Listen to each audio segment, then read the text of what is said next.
All right, the debate has already started off here in our Kickstarter on Morning at NTV. The youth here involving themselves in some of the changes that are coming your way, especially on road safety. So please note that there's new regulations and there are new terms and conditions in town. Violate any of them and you'll get a simple message on your phone. But in our Kickstarter this morning, youth's involvement in the NRM structure village elections that we saw kicking off on Tuesday, and then youth mobilization movement ahead of the general elections in 2026. I am Priscilla, Regina, Nalwoga, and you are most welcome. Please be a part of this discussion. I know you might have your opinion, your 2 cents on the matter. Just do the hashtag NTV News or Morning at NTV on our social media platforms, and we'll be able to interact with you later on. My guests this morning, I do have Emmanuel Kisembo, a youth politician who I might say Happy New Year. This is the first time I'm seeing him in the entire year, since the 1st of January. Mr. Kisembo, good morning to you. Good morning. How are you? I'm okay. How are things in your region? Yeah, things are well, and there are so many things right now in Bunyoro. They are changing. One of these days I was in Maction Falls when Karuma was blocked for some 2 weeks, 3 weeks. But I'm seeing a lot of developments in the region. The infrastructure development is real on the increase. All right. Yeah. Well, we do commend you for the work that you are doing down there, advocacy work that you are doing down there. Speaking of advocacy work, Marion Kirabo has also been one that has been on the front line of so much activism that has been going on, especially spearheaded by the youth. Good morning to you. Good morning to you, Priscilla. How are you? I'm fine. There's a little bit of calm for social media youth these days. Nothing to rant about? Nothing to advocate against? Oh, we have been advocating. I think the focus has really been on political prisoners right now, given the recent, but also amplified for the recent events with Eddie Mutwe, and trying to see that he gets justice. So the activism is still there.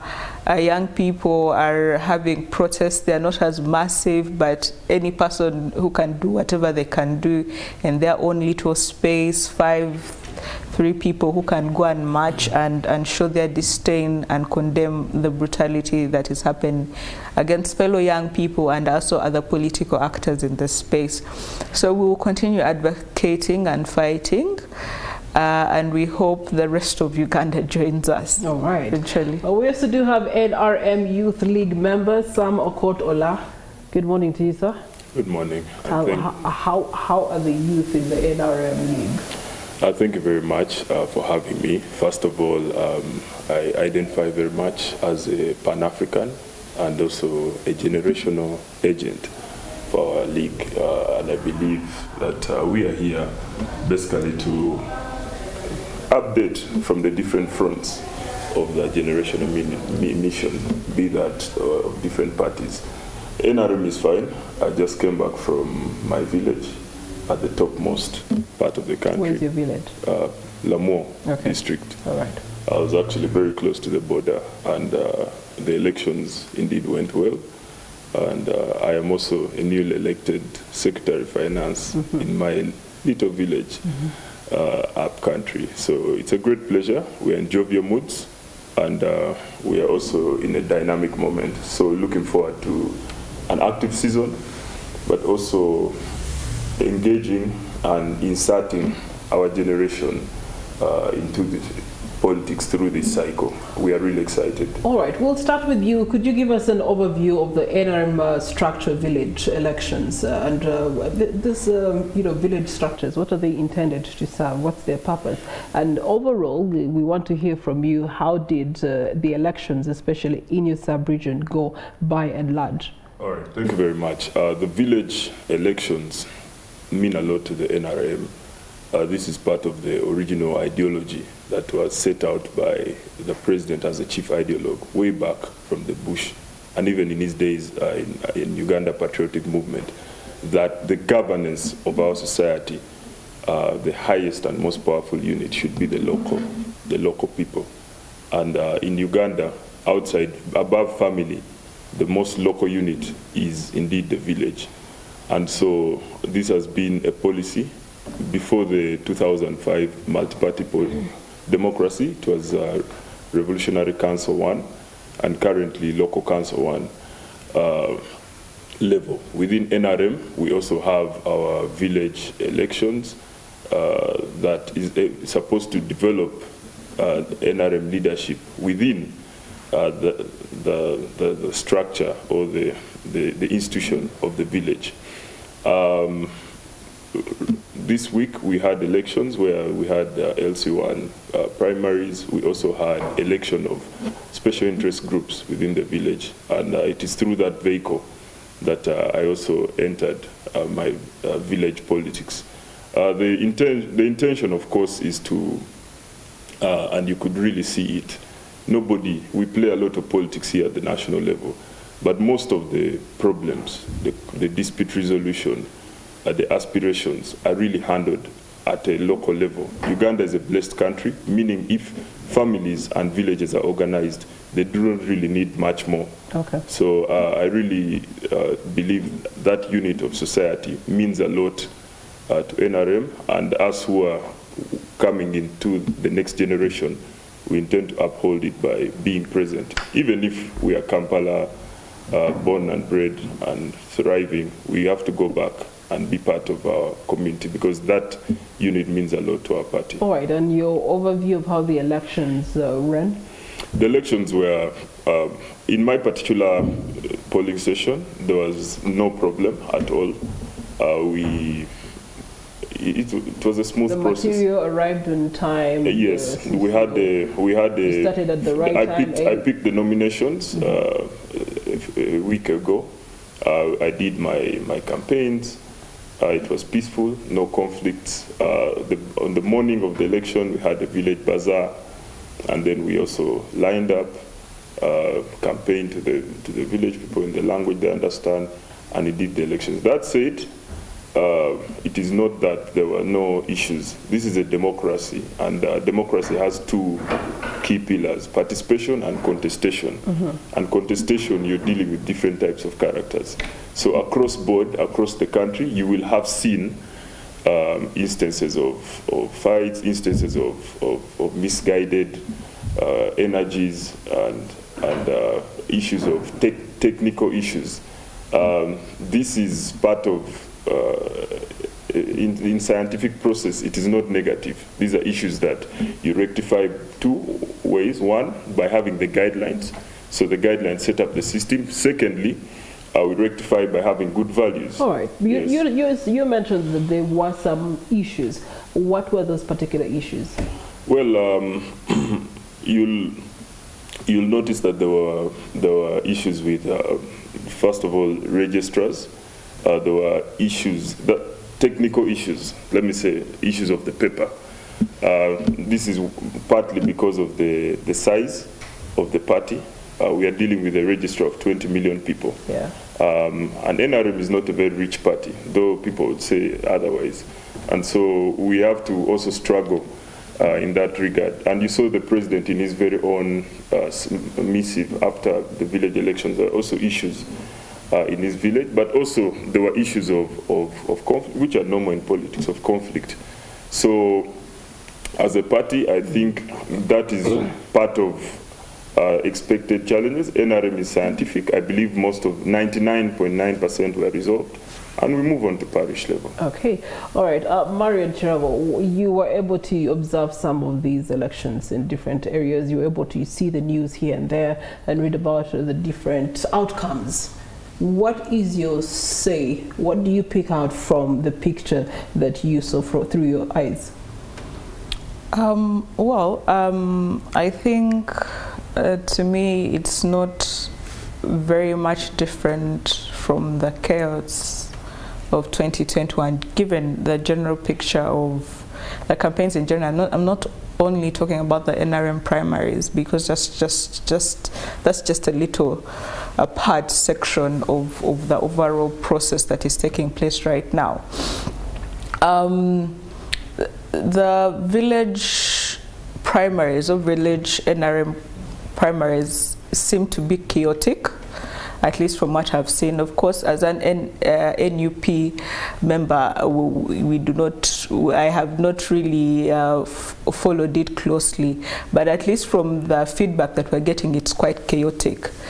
We have not experienced perhaps the level of violence that we saw in the MP NRM primaries yet, given the fact, I think it's given the fact that these are very small positions. Perhaps there is no scramble and petition, no do or die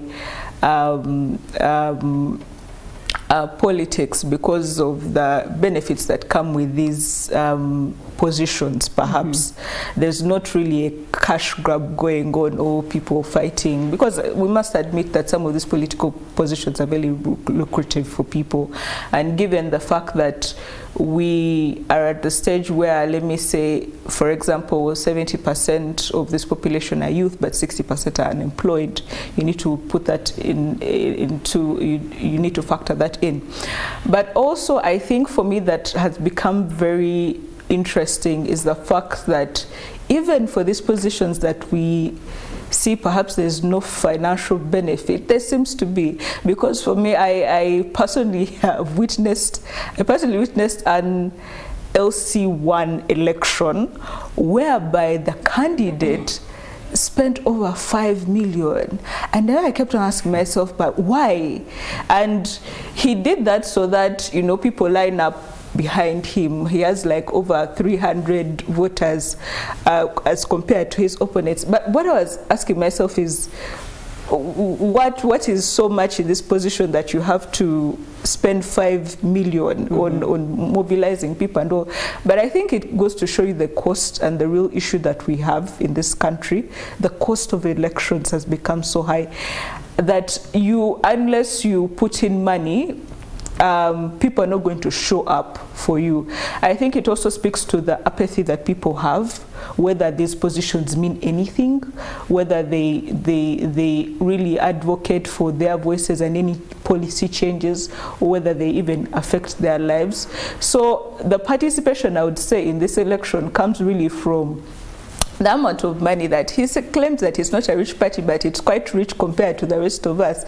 At least it has access to government resources once in a while through classified budgets, while the rest of us don't. But it goes to show you that what is keeping this regime in place is not necessarily because it has any support, but perhaps it has those resources. They take advantage of the vulnerability of the population. The poverty has now been weaponized to help. All right, Emmanuel, you have been able to observe quite a number of NRM primaries, not just for these upcoming elections, but elections previously. And what do you see have been the continued concerns that always come out of this level of politics? Yeah, first of all, these elections mean a lot to the party of NRM. It is a very big step ahead. And what you have to know that the recurring issue is about consensus. About 60 to 70% of the positions, it was mutual, win-win situation. You create that let me be the chairman NRM, then you take the flag of the LC1, and when you look at the whole process, it was peaceful in some areas, and the other areas it was chaotic, because even yesterday I think we had votings in certain areas, the areas that were not peaceful. And two, NRM undermined, they did not take it seriously, and they were taken by the turn-up of the people. Security did not actually organize prior, and that's why we witnessed those kind of chaos in those respective polling stations. But you look at the 5 leagues, each league having five members, and you will find that already NRM has a very big step into the national elections. 30 members times over 202 villages, about 2.1 million voters already. That is on NRM, and that is a big step, because to win a general election you need about 5 million voters. And when you have already 2.1 million voters, already you are somewhere, you are not starting from zero. But when you look at the entire process, you'll find that on the veteran league, people were missing at the village level. At the village, some villages cannot make 5 members. The elders league, they cannot make 5 members. Then also on the PW, the disabled, they cannot make the 5 members. So that's why you see when the vice president pushed to Katakwe and stood in the veteran league also to have at least some position. So those are some of the loopholes within the NRM, but where there was contention, it is about the village flag bearer and the NRM chairperson at the village. That's where we had so many contentions. But the youth, they turned up compared to other previous cycles. Yeah, they turned up, and of course they have to turn up because they have to decide. They have to decide. They are the majority. They have to decide where Uganda has to go, and other kind of observations that I got. The chaos, actually, they were being coming from these other, the untouchables within the NRM. They are the ones who were fueling this kind of chaos on the grassroots. All right. And they were taking it as a do or die. But when you look at the overview, NRM has taken a very, very big step in terms of winning the general elections. All right, so that's on the side of contestation. Let's talk about participation. I know that there was quite a number of irregularities in there. People getting to the polling stations and their names are absent within the voter register, and some those that had made request for them to be transferred from polling station X to polling station Y, that not being done. And yet NRM had a very good period of time in which they mobilized people to double check and cross check register information, so as to also give them time to realign the desires of the people as far as actively participating in the elections are concerned. But seeing these irregularities, it kind of paints us a picture that if it can happen on a party level, what more should we expect on a national level? Priscilla, I think people, they knew maybe it would be like the previous elections where the party president or the chairperson of NRM declared to all people that whoever wants to vote should go and do what? And vote. So they thought it would be the same. But on reaching their respective polling stations, they found that things were different. You needed to vote basing on the registrar if your name is not there. And that one is a very, very big gap, because as a massive party in Uganda, you cannot sensitize, you cannot mobilize, you just come out of the glue. The Secretary General Toduong, I don't know, this one goes to him as the Secretary General. What is he doing in the party? Why should all these be witnessed in these last days? I think there is much to be done within the Secretary and also the EC itself by Itanga. So many things have to be done if NRM is to win the coming elections, that is 2026. But for now, we can't say one is better than a zero. Okay. One is better than a zero. There is a very big step. On that note, for the side of opposition, Marion, some of these irregularities and loopholes do present an opportunity to the opposition, because at the end of the day, you are meant to present yourselves as the alternate government in waiting. And therefore, these loopholes on your side, you're given the opportunity to rectify them or resolve them so that they're not a ground issue when it comes to the primaries that you have to go through picking flag bearers for the party. Are there any that you feel on the side of opposition can be corrected? Well, for us on the side of opposition, and perhaps I would say on the side of NUP, you need to understand that we are not working in a democracy per se, where you think that there is goodwill from all sides to implement certain reforms and make sure that they work. But also, if it comes from our internal processes, because we are working with, for the lack of a better word, allow me to call it a rogue regime, which does not allow the opposition to actually participate on a leveled playground. You see, for example, we are having most of our mobilizers, but also members of the party, being kidnapped and tortured, and all to create fear within the general public to stay away from the election. But we also have a real fear of infiltration. You have, at least we have, for the last few years, you've seen the state actively interfering in the politics of opposition leaders, buying out some of our leaders, giving them handouts and per se. So because of that, even when there are loopholes, we have to resort to unconventional ways of making sure that the right people get these flags and not someone who has maybe been sent there to disorganize the party.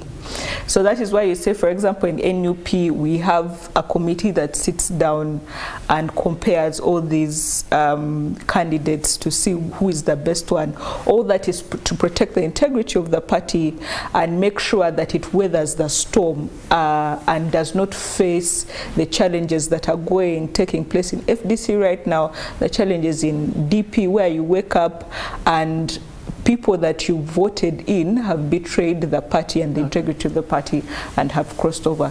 So we are learning lessons, not only from other political parties around us, to try and make sure that we preserve this party and that it serves Ugandans.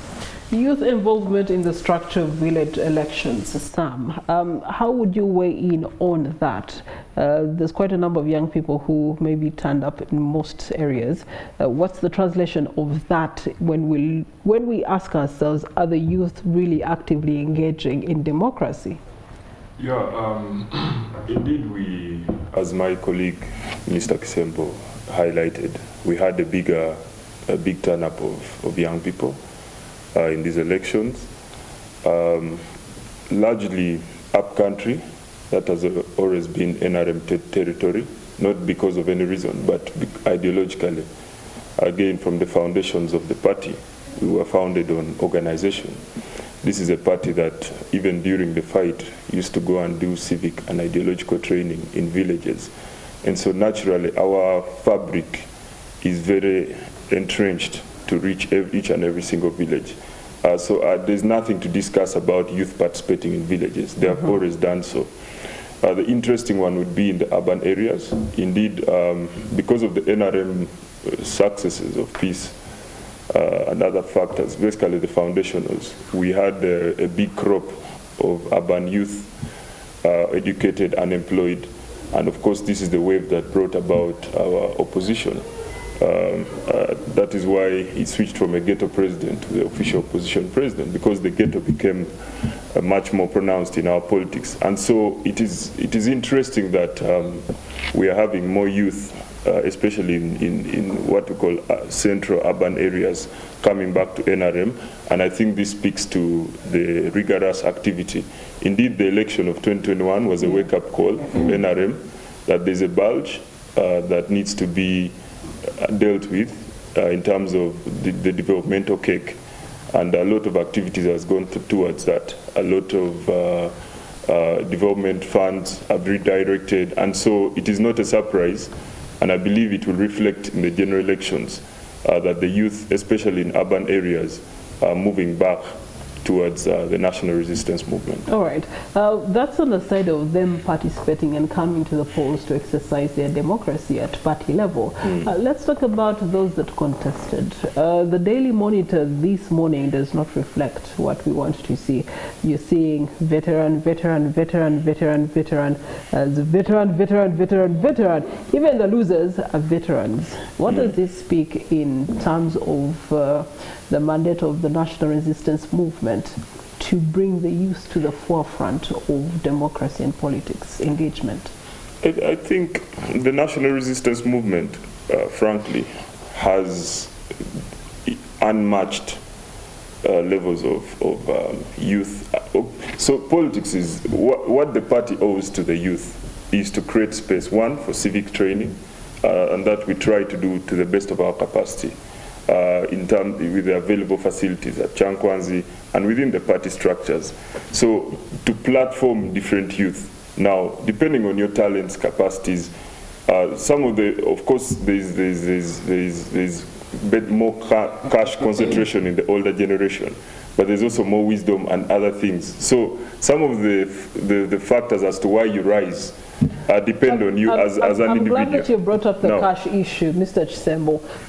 We tend to see that one of the driving factors as why we get to see people ailing in leadership is now because they have the power and the cash to do so, which is taking away from the crop of leadership that we want to see for our country. If I may chip in a number. First I'd like to pick your, just pause on your point and have Mr. Kisembo react to that cash element of our politics that is marring engagement of the younger people into the, the fold of leaders. Yeah, the issue about cash, it is very, very true that it has crippled the politics of Uganda. At the same time, even institutions. That's why many institutions are not working. Today we have individuals in Uganda. We have individuals who are working, institutions are dead. So we really need to do much because the youth right now, they are on numbers, but we cannot rule out the element of money. People are paid as less as 2,000 to take malwa, and in return they get someone who is not competent to be voted in. So it is a very, very big problem in NRM, not only NRM, even other parties, by the way, because I saw in the Kawempe elections, there was exchange of items, which is very, very bad. But what we have to know, NRM has done a lot. Many people, they don't realize that NRM has done a lot. When you look at Ogwang, you look at Mwinempaka, you look at Abe, you look at these people of Fiona. The NRM started it a bit earlier in engaging the youth and trying to put them at the forefront. And what you have to know that there is a silent transition within Uganda right now. Most people may not be aware, but I want to inform the people that there is a silent transition. The youth silently, they are taking over. And that's why you are seeing one of these days, we have at least some in the cabinet, like the Abe, Fiona, Namutoro. The leaders that you're referring to, a majority of them have gone through the party structure of the Youth League. Yeah. Now, we are talking about the youth who don't have to go through. Must they all be going through the Youth League? No, The Youth we League have the cannot national, sweep all of them. the national. But yet there's other potential leaders that can come directly. They don't have to go through the Youth League, but they're credible, potential, valuable leaders in the different systems. Yeah, why not give them the opportunity to actually come as they are without having to go through Youth League and all these other structures in order to then be acceptable or qualified to, you know, get into the bigger positions? Yeah, yes, if I may, you cut me short, but we have 60 to 70,000 villages, about 67,000 villages. If you multiply times 5, it comes to falls slightly short of 300,000. Now, if you follow the guidelines properly, NRM has primaries for National Youth Council. National Youth Council was founded by this government before the party system 30 years ago. And it is, in the National Youth Council, there is 9 youth per village. That comes to about 500,000. So through the cycles of each election, NRM inserts over 800,000 youth into leadership. As to the question of the quality, the civic training, and others, we can debate, but at least the party is doing a lot of work. Now, as to the apex to which people rise, one, it could be a deliberate decision, like he's talking about transition, that let's have younger people, but also it depends on individual talents, differences, because we have also seen ministers lose elections with all the money in the world.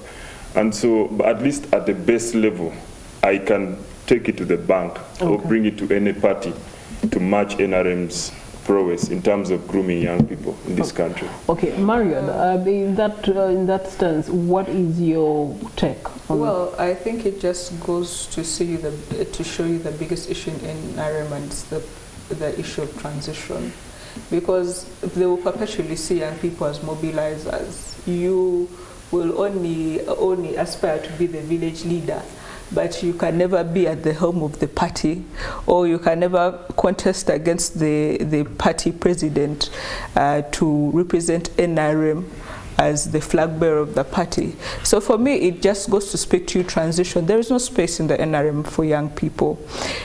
He was talking about how the NRM changed tactics after 2021 elections. But the question would be that, where were you? Didn't you say young people? Young people have been the biggest percentage of the population for a long time. It had to be the 2021 elections to wake you up and know that these people have something to add value to. These people can actually influence an election to go against you. But also you can see that the party sees young people as a threat. Perhaps that is why you find that they will give you some monies to mobilize for them, but they will never allow you to actually contest for a position where you actually have real influence to impact change. So they can make you a village leader, an LC1, but you can't be Secretary General. You can't be deputy. You can't be. Well, for me, I'm telling, we are trusting young people in our party to be at the helm.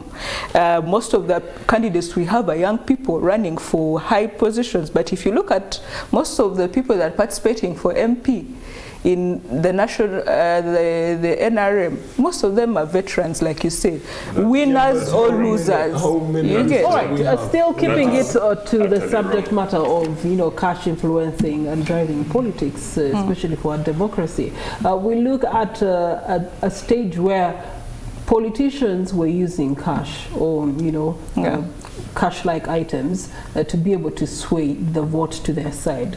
Today that narrative is changing to now people are taking interest into politics to get cash.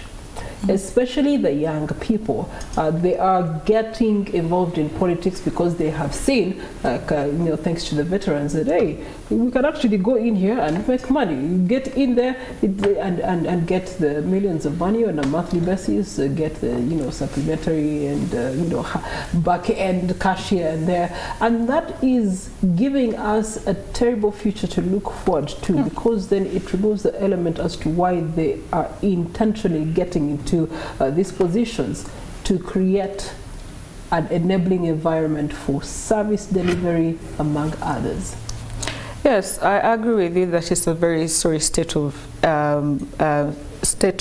events that are happening, that we have a very poor population, but still, I would still bring it to the doorstep of the ruling party. I mean, if you are teaching, the lessons that young people have to learn from is corruption and corruption scandals by leaders of the party who hold these ministerial positions and MPs and all these positions. And what you're teaching young people is that for us, we only care about our stomachs. We don't care about you. We don't care about making life better for you. We don't care about bringing these services that you're entitled to because you pay taxpayers' money. We are only interested in the 100 million that we're going to get from the speaker, and we'll keep quiet about policies and laws that are going to affect you. So I'm a young person. There is no hope for me economically because my government is not interested in actually shaping the economy so that it works for me. Yeah, but the government is giving you PDM, and the PDM you have about a mark of about 30% that is going to you. I think that's 1 million for a business, an income generating business. Let me ask you, Priscilla. I mean, the president has been moving around. No, let me ask you how much that let 1 me million ask you, can actually what can it do for you? It can do something for what? you. You can buy pigs or goats at 400,000 shillings. They give back and then you can sell it off either as a whole goat or get into the meat business. So there are things. It can do something. So there are things. One thing is for sure. We all can't be farmers. Otherwise, we wouldn't be in school. We should all be learning agriculture. No, it is one of the that is the unrealistic one that I've shown. But also, the statistics are showing you that it's not because young people are not investing this money. Because of the economic climate that we have, most of these businesses do not go beyond their first anniversary. You get? So you can't be there. You're charging young people high taxes. The level of doing business is so high to an extent that even big wealthy people are selling their properties to pay up loans. If you, a person who has maybe a net worth of 1 billion Ugandan shillings, cannot survive in this economy, why do you think that a young person who has only 1 million to invest in their business can survive? Okay. If businesses are dying, multi-million businesses are dying, why would you think that 1 million is enough to sustain a business of a young person? Given the cost of doing business in we're this going country. to take a short breather on this discussion, and then we collect ourselves and be back still looking at youth involvement in elections ahead of the 2026 general elections. Do stay with us. The things that have come out of this discussion so far point to one thing: the need for civic education, especially in the demography that is now shaping everything in the country, from planning to democracy to governance, and that is the youth, marking up to over 70% of our population from the recent UBOS report of 2024. It begs the question, where and at what point does civic education come in to educate these young people on their role in participation of democracy and good governance? Mr. Kisembo.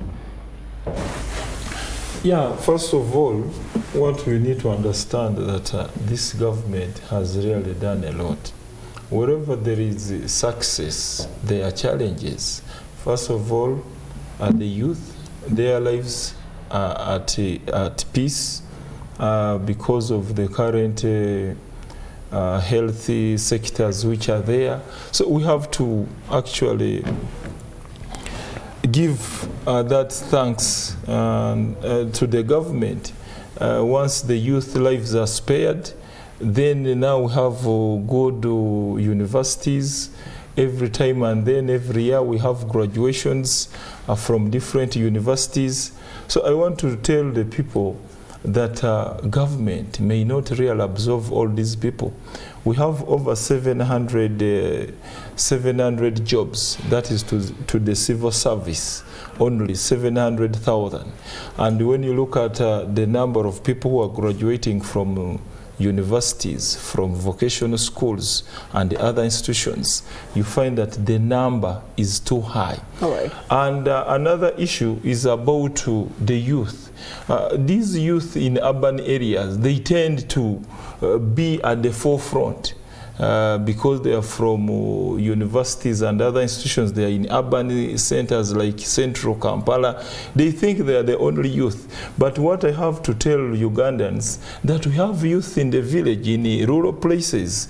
He's 21, he's 19, he's married to a woman with one child. That one is no longer now a youth. They don't call him a youth.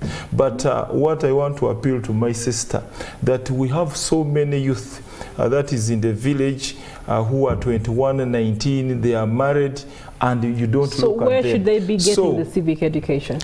Yeah, the civic education is there. When you look at all these kind of institutions which are there are so many institutions that are now giving out this kind of education, and the information today is even very, very open.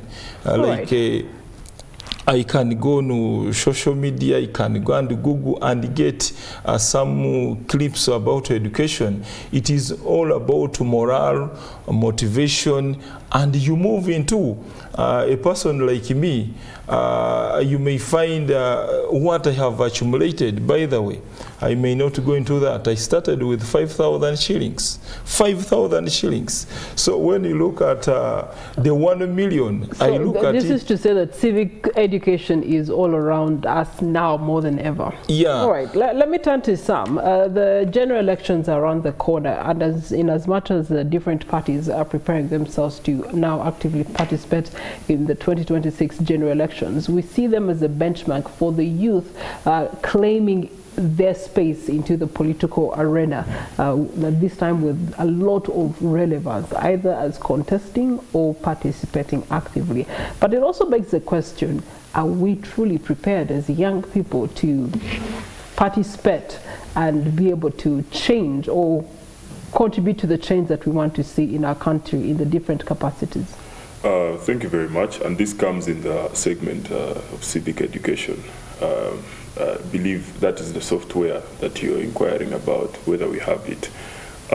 We have gone through a long journey, and sometimes when I hear people like Marion, I feel like they're the colleagues delaying us as a generation, allocating issues where they're not supposed to be. Issues of corruption at the party level, this is something we have seen across board. It's something of generations. Issues of violence, we see it wielding across board. Now, the youth are purely symptoms. We are symptoms of a society that we find ourselves in. So the question you're asking is, are we ready to come in, but also come in with the definition of our times, our virtues, and things that we hold? And that comes in with a Gaeling philosophy, a Gaeling idea. Now, we used to have the NRA. These were young colleagues of ours who went to the bush. Their Gaeling idea was that we need to liberate the country and build a strong state. Indeed, they did so. We have Article 17 of the Constitution that says all young people should rise in arms. All people should rise in arms if the Constitution is threatened.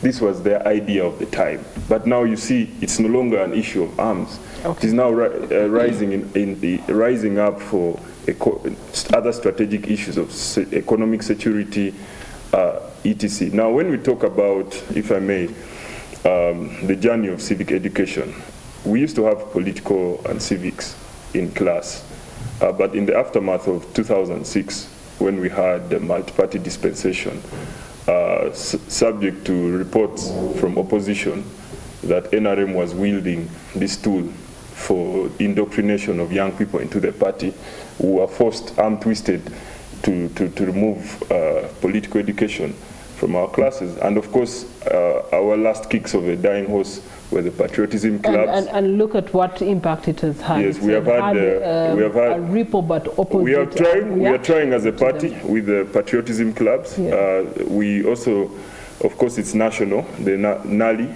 Chankwanzi Center. But I think right now more than ever, yeah, but we need clubs are not mandatory. Is yes, that you're talking about was a mandatory? Yes, right now more than ever, what we should be discussing as a generation is that gearing system. Okay. And we should understand the dynamics. Also, oppositions need to understand, because the last time there was political education, their issue was that it was being used to indoctrinate NRM. So how do we come back with an idea for mass civic engagement funded by the budget, but which they also understand is for the good Marion, of a generation? on that note, you were earlier of the view that because of elimination of political and civic education through the curriculum on a national level, this is the result of that omission. Well, I think before I address that, I first address that he talks about that colleagues like us in the opposition are the ones holding him back. But last time I checked that NRM has been in power for almost coming to 40 years. So if there are any symptoms of corruption or violence, they only have themselves to blame, because last time I checked, they have monopoly over violence. So we do not carry arms or are in charge of security. If anything, the budget is passed by members of their party, and if they're giving out 100 million handshakes, they are being given out by the members of their party. But when it comes to civic education and political education, yes, I will say that it is the cause of a lapse in let me say, we have, it's something that has been left to civil society and NGOs, and then political leaders who want to mobilize. Right now, that's the bulk of the work is being done by that. At least, let me say, forget his patriotism clubs of orientation of NRM ideologies. That's something else. It is no secret that when they are talking about patriotism clubs, they are talking about their ideologies. That is not political education. Political education should be neutral. It shouldn't be per se structured to an NRM ideology. Okay. Yeah. So the thing is that if you are saying that if opposition leaders were complaining that you are tailoring this education to fit your ideology instead of really teaching political education itself, the thing should be that you eliminate your ideology and teach political education in its raw form. Okay. What is supposed to be taught, and not. All right. As we close this conversation, we have a big question to answer for us this morning. Youth mobilization movement ahead of 2026 general elections. How do we do that? I'll start with Kisembo. First of all, with the parties, they have already kicked off with their mobilization, and most of the citizens, they are now informed that we have an election that is in 2026. It is only that we need to level ground for every person to freely participate in any position he or she wants, and parties should be transparent. In Uganda, we have over 45 million people, but when you look at these parties, they don't tell us. NRM comes out with 20 million people who are registered. Yeah, that's on the party level, but I guess the point is level the ground for everyone. Yes, I want actually, because we're running out of time. All your other colleagues have to say something. In Uganda, every person is a voter. That's what I want to put clear. The dead, they are voters. The unconceived, they are voters. Sam, the children are voters. So when you have 10 million, more active or to come up in bigger numbers for the elections. Ours is to encourage all the young people to be extremely vigilant, active, and to understand the moment. Things are changing, and they're about to change for good. I think you have to be part of that story. We need to be go down to our villages, and of course on the part of the movement, ours is to continue in the 4 pillars of of democracy, patriotism, socio-economic transformation, Pan-Africanism. But as a generation, the issue of unity, we need to come out united. Okay. We need to come out socio-economically in a better posture. And the element of unity, Marion, how do we create that unity for the forthcoming elections? Well, they should stop the violence. And this goes out to every NRM youth, that you are not safe just because you're in the NRM. This party does not like young people, and it's threatened by young people. Okay. Let us come out and all condemn the violence, the political violence. No one wins when the rest of your brothers and sisters are being gunned down just because of their political views.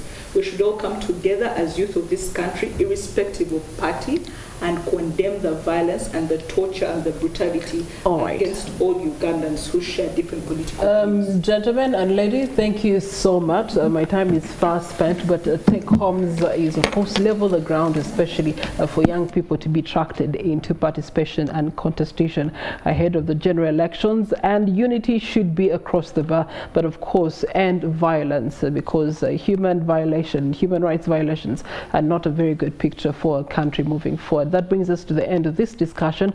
On behalf of myself and Chris Igenyi, it's been Morning at NTV. Pleased to be in your company. Adios and have a wonderful day.